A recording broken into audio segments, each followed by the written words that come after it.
man. Oh, it's really good though, family tree. Let me know that you're here with me in the building. Late night session. Oh man. Are we ready to band it up? Yeah, buddy. Minutes to 11 and all that. So what I'm doing right now is, yeah, like I'm halfway to bed. I'm halfway to sleep. But I thought to myself, let me show the love to the brothers and sisters out there who may be itching for a little show, maybe itching to get it involved, maybe itching to discuss any topics that's running through your minds. So if you guys would like to come on, okay, the link literally is down below in the description box. I know that's gonna be my brother Kelly. Straight off the bat. I already know. That's my first hitter. Yeah, Buddha Bing. I know Buddha Bing's gonna be the second person to jump in. Let's see. I'm gonna wait and see if he really is. So yeah, family tree. If you guys would like to just join in, share the link, hit up the like button and all that good stuff. Come in. Hopefully I'll just like dip out or fade to black and let you guys kind of take over the show and do a little lock-in session where you guys are running the show. So let me know if you guys are up for this and want to join in and get involved. I'm going to leave the show open for you guys. But if not, let's make it interactive as not many people have turned up as of yet. So I'm going to ask the if you've got any questions or topics that you would like us to raise, and I'll see what I can do. Kalam, are you watching Channel 5, one word, Scrubs, prisoners beating by Woodens? Nah, not even, What's good, Gaz Villa FC? Brother Kalam, just get some rest and get yourself better. Any debates or arguments will be here tomorrow. We know you have put a lot of work in. Give thanks, Robert Black. Be careful of Pakistani intelligence. The gremlins, baby. Yeah, buddy. Man, like Sarah is in the building. Ooh, we got Angela Manague in the building.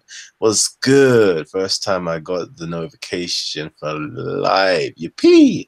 Yeah, family. So I don't know if you guys could please hit the bell icon so you guys will be notified. I know YouTube, plays with us. Maybe it is the Pakistani intelligence. Those gremlins are trying to just take over and make sure Titans TV ain't popping, but we need to make sure it is. So yeah, let me quickly see. So we've got Buddha Bing, man. What you saying, Buddha? Talk to me. Yes, Kalam, well gone. You good? There, my brother. Okay, cool. Yes, Kelly Allen. Hey, man, what's up? Not a lot. Yeah. So when you're ready, shout me. I might have a couple of topics to discuss. In fact, I'd value your input, to be honest with you, Kalam. All right. Let me just do a quick few shout-outs and then we'll get it in. So yeah, we've got Kiss Spencer's in the building, Devil's Advocate as well, Simeon Mitchell. A few people's here with us, man. So love for you guys. Hold on. Your brother says, Sarah, fam, not all Pakistanis are from Speaker's Corner, but there are some intelligent people with you. Yeah. We're not sending any shots out to Pakistani people at all. If you are up to date with what's been going on, we're talking about the Pakistani government who actually what did they do? The Pakistani government tried to shut us down. They wanted to block our videos from being shown. So that's what we're kind of discussing when we're talking about Pakistan right now. But anyways, let me get into this. TNT as Greek. Yeah, buddy. My brother's there. What's good, Siobhan Airy? Oh, man. Jay Boogie's in the building. All right, so let's do this, man. Buddha, talk to us, King. Talk to us. All right, cool. So you know what? I've only been on this Hangout thing since February, yeah? And I've got to say, I was pretty vermont in my stance in regards to things like some of the nationalists that I've met on Hangouts. Now, when I first started speaking to them, I was like, no, that can't fly. So, for example, a lot of people, white, indigenous, English people, were saying that they wanted their own state and they wanted to be governed and live amongst their own people. Now, to be honest with you, I was kind of like, nah, that don't sound right to me. Multiculturalism, I've been brought up in London all my life. I've been around white people, black people, Indian people, all of it. Okay, cool. But then as time progressed, and I listen to some of their arguments and all the rest of it, I actually kind of agree with them. And I'm thinking, who am I to say to them that they can't live amongst their own people? So that was my first kind of change in attitude and thinking. So I support that. If that's what they want to do, I support that. But moreover, Callum, are you familiar with? There's a thing floating around the internet to say that in 300 years' time, the white indigenous English people of England will cease to exist given the current birth rates. Are you familiar with that? I'm not familiar with the actual statistics or the time frame, but yeah, it sounds plausible. It sounds plausible. So yeah. Right. So we as black people, I'm assuming that. What's your stance? Would you want to see that happen, or would you want to prevent that from happening? Okay, prevent. That's a strong word. Um, I personally, I'm not in, you know, the capacity to want to or to have the ability to fight for another people to prevent it. I would support the idea for an ethnic group to not want to go extinct and to preserve their identity. So I'm definitely for that, but I don't think I am in the position to try or want to prevent that from happening. That makes sense. Yeah, okay, kind of. All right, so I liken it to this. If there was a group of Native Americans who were, you know, at the risk of becoming extinct, or Aborigines, or uh, tribes in the rainforest, if, say there was a tribe in the rainforest, they were at risk of becoming extinct because of deforestation or something like that, I'd like to think that I would be able to protest or sign a petition or do whatever I can, lend support towards that cause. So by the same standard, I would do that for the English native white people within England. That's my thinking anyway. Um, if what those statistics that are flying about the internet are true, and I don't know if they are true or not, but if 300 years' time they will cease to exist because of current birth rates, um, what could we do as people, if anything, to prevent that from happening? Given that you said you would, if you could, prevent that from happening. But I take your point and I take your stance as well, funny enough. What can we do to prevent that happening? Because I've actually spoken to the nationalists and asked them, what can I do as an individual to help your cause? And the best they could come with is leave the country, uh, which is a bit of a funny one, really. What do you have any recommendations? I want to know what nationalists you've been speaking to. That's mad crazy. That's mad crazy. Um, The one that actually suggested leave the country, what hasn't actually been on your show, but the other nationalists have been on your show. Um, okay. so yeah, so what could we as people? I mean, if it was a tribe in Australia, like the Aborigines, I'm sure we'd be saying, "Nah, man, we have to do something. We can't." You get what I'm saying? Even like the Palestinians, when we see the Palestinians getting into riots and all that kind of stuff, we're like, "Nah, we got to do something." You get what I'm saying? It's like we're quick to do things for people outside of our country, but when things are happening over here in our own country, we need to do something. And I know there's people amongst us that would say, you know what, good, let them go extinct. Do you get what I'm saying? And I don't mean that as an exaggeration. I'm sure there are people that would say that. But I me, hear you. I hear you.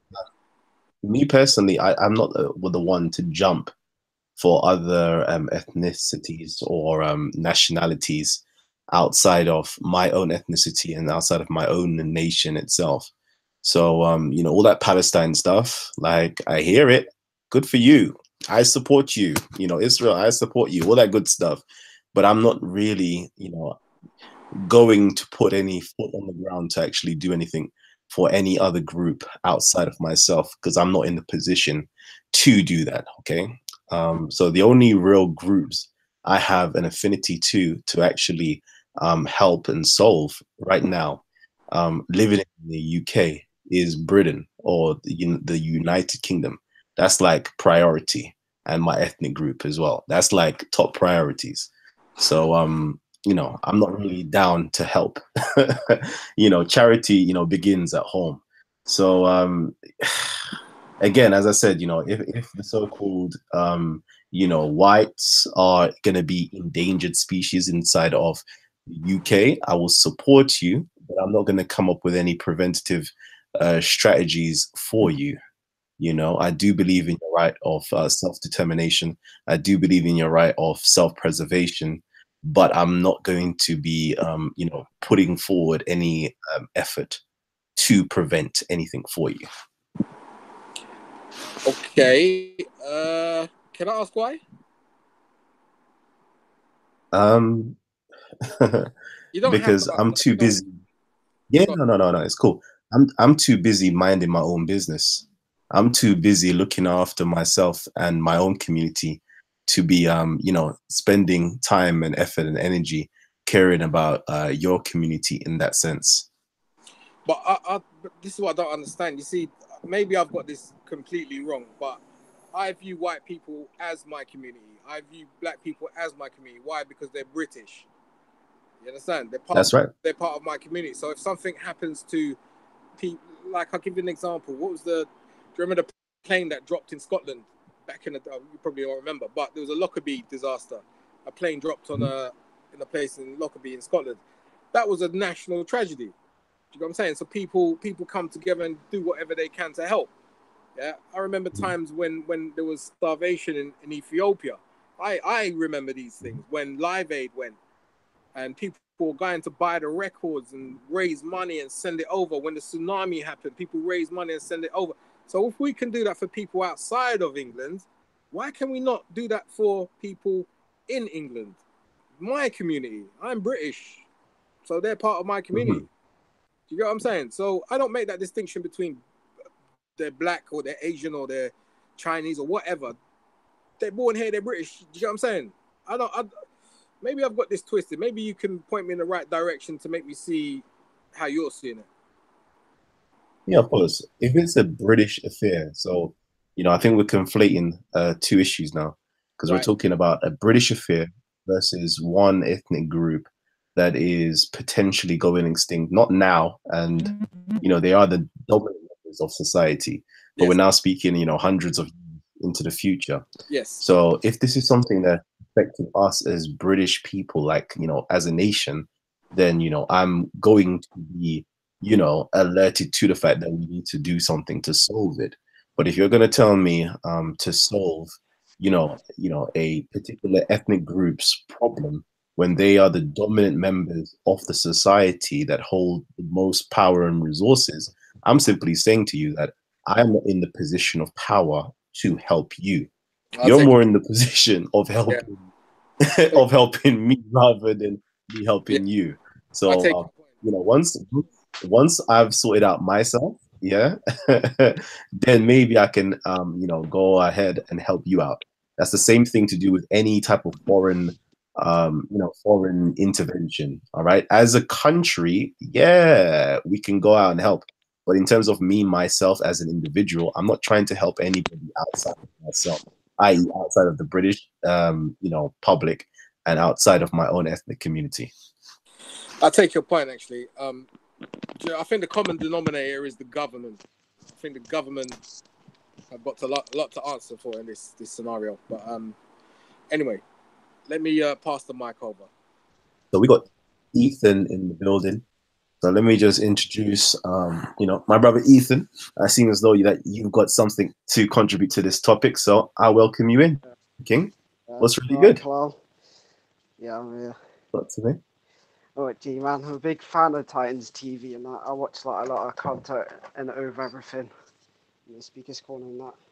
Big up Titan TV. Big up Bob and the rest. Oh, man. Yeah. Uh, the current, yeah, about the current society at I think the current society at the moment within around the UK and the rest. I think society's Sorry, changing. bro. Can I jump in there? Can I ask you to maybe Yeah. turn your mic up or bring your mouth closer to the mic? I can barely hear you. How about here? About Brilliant. there? Excellent. Excellent. Yeah. Yeah, go. Sorry about that, bro.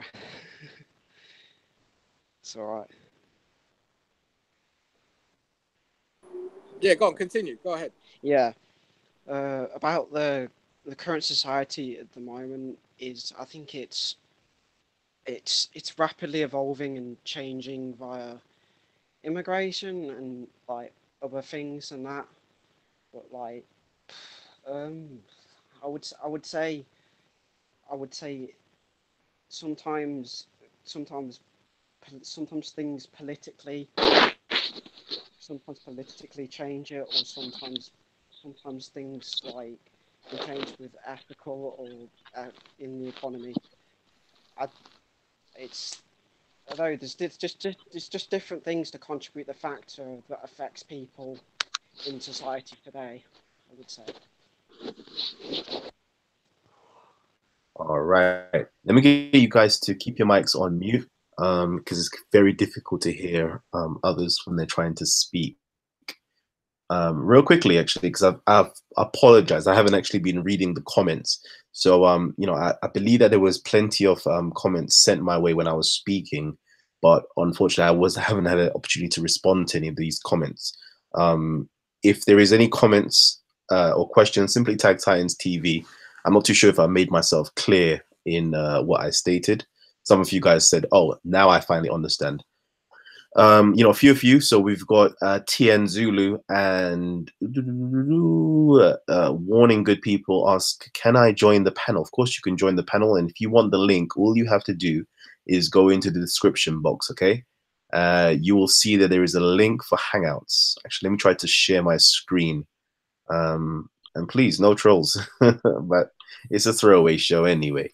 So yeah, right here, all you have to do is click there and we'll see what we can do. So let's quickly see. Sophia Film says, why identitarianism is growing and the media is fueling scary. Wow. What's your thoughts on that, actually? What's your thoughts on that, people? Yeah, I'm reading these comments, man. Don't worry. I told you. Can you see when you tag Titans TV, it highlights. So you make my life easier if you just simply tag Titans TV and we get to answer your questions. Okay, so you can ask questions to anybody on the panel and I will relate it to them. Please do a debate on race and IQ. That's like Terrence. I know Terrence. He loves that topic. So yeah, I'll see what I can do. If you would like to jump on, or anybody who is pressure, the whole IQ and race, then please and I can hook it up. Azim. Yep. So let's quickly see if there's any other things. Okay, so we got you down already.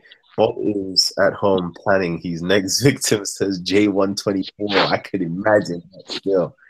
All right, Zulu, message me on Facebook and then I'll send it to you. More Christian Prince. Yeah, you know what? If we can get any Abdul, no, I'm joking. If we can get anybody who would want to debate Prince, it'll make sense. Again, can I get you guys to mute your mics? Okay, mute your mics. Okay, if you want my attention, I will hear about it. So just mute your mics. How about what's this? Israel is a modern day version of Topeth. Look it up on Wikipedia. Okay. How do you talk and read the comments at the same damn time? Yeah, Vidu Vids. Yeah. You know what? Actually, I'm pretty sure he said that he wanted to come on or he would like me to come on to his channel. So yeah, we'll see what we can do. All right. So let me get back into the mix. So we've got Gamer. Did you have anything constructive that you would like to add? I'm not really sure what the debate's about, though. So far, the topic was introduced by Buddha, and Buddha. If I mess it up, please correct it. Basically, he's been speaking with a few white nationalists, and they're speaking about the preservation of themselves. Basically, they are going to be literally an endangered species with less than in the space of 300 years. Space of 300 years, they will be completely wiped out, I believe. Something on the internet is stating. So what can we do to prevent it? Or do we care enough to even want to prevent it?